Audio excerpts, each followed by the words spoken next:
जय श्री राधे, जय श्री श्याम।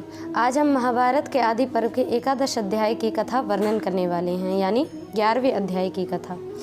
उस अध्याय में वर्णन आता है, श्री सूत जी सौनकादिक मुनियों से कहने लगे कि जिस प्रकार जन्मेजय यज्ञ कर रहे थे तो इत्यादि सर्प आ करके उस यज्ञ में गिरने लगे। तक्षक नाग ने इंद्र की शरण ली।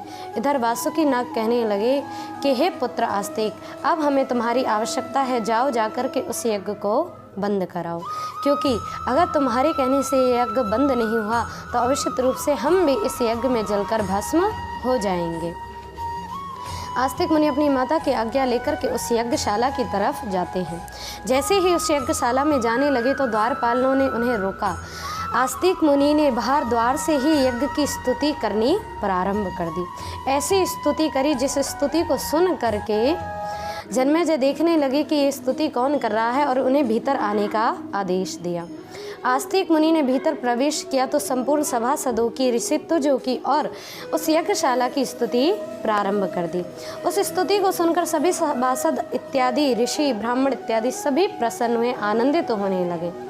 अब इधर जन्मेजय कह रहे थे कि मेरा इस बालक को कुछ वर देने का विशेष मन कर रहा है, आप सब क्या कहना चाहते हैं? सभी सभासद सदस्यों ने कहा कि अवश्य रूप से आपको इसे वर देना चाहिए।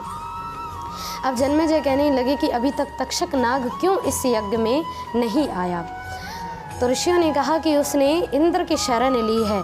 जन्मेजय बोले तो आप ऐसा मंत्र मारिए जिसके कारण इंद्र सहित तक्षक उस यज्ञशाला में आ गिरे, इस अग्निकुंड में आ गिरे। ऋषित्वजों ने जैसे ही मंत्रों की आहुति लगानी प्रारंभ करी कि इंद्र आसन के सहित तक्षक नाग भी आने लगा। इंद्र उस यज्ञ कुंड को देख करके भयभीत हुए और उसी क्षण तक्षक को छोड़ करके भाग गए। तक्षक को छोड़ करके भागे तक्षक उसी क्षण बेहोश मूर्छित हो गया। आस्तिक मुनि के पास राजा जन्मेजय आए और कहने लगे, प्रभु बताइए मैं आपको क्या दे सकता हूँ? मेरा बड़ा मन है जिससे कि मैं आपको कुछ वर देना चाहता हूँ। आस्तिक मुनि ने बड़े दिव्य भाव से कहा, अगर देना चाहते हो तो इतना करो, यह यज्ञ बंद करा दो। इतना सुन करके अब जन्मेजय थोड़े अप्रसन्न हुए, क्योंकि वो यज्ञ बंद कराना ही नहीं चाहते थे। अब आस्तिक मुनि ने बार बार कहा, महाराज मुझे देना है तो इतना ही दो कि ये यज्ञ बंद करा दो। इस यज्ञ की बंद करने की बात सुनकर जन्मेजय बार बार कहते, महाराज आप स्वर्ण, सोना इत्यादि कुछ भी मांग लीजिए। अब सभी सभासद और ऋषि ब्राह्मणों ने कहा कि केवल इतना ही, जो ये आस्तिक मुनि मांग रहे हैं आप इन्हें दीजिए। इस बात को सुन करके अब राजा जन्मेजय ने विचार किया और कहा कि प्रभु आपकी आज्ञा का पालन करते हुए मैं इस यज्ञ को बंद करता हूँ।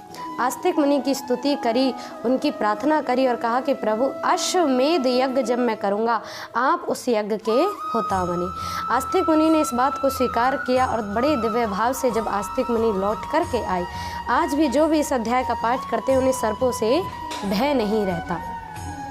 तो महाभारत का ये बड़ा ही दिव्य प्रसंग रहा कि जिस कारण से आस्तिक मुनि जब लौट करके आए तो वासुकी नाग आदि बड़े ही प्रसन्न हुए कि तुम्हारे कारण ये सर्प यज्ञ बंद हो पाया है।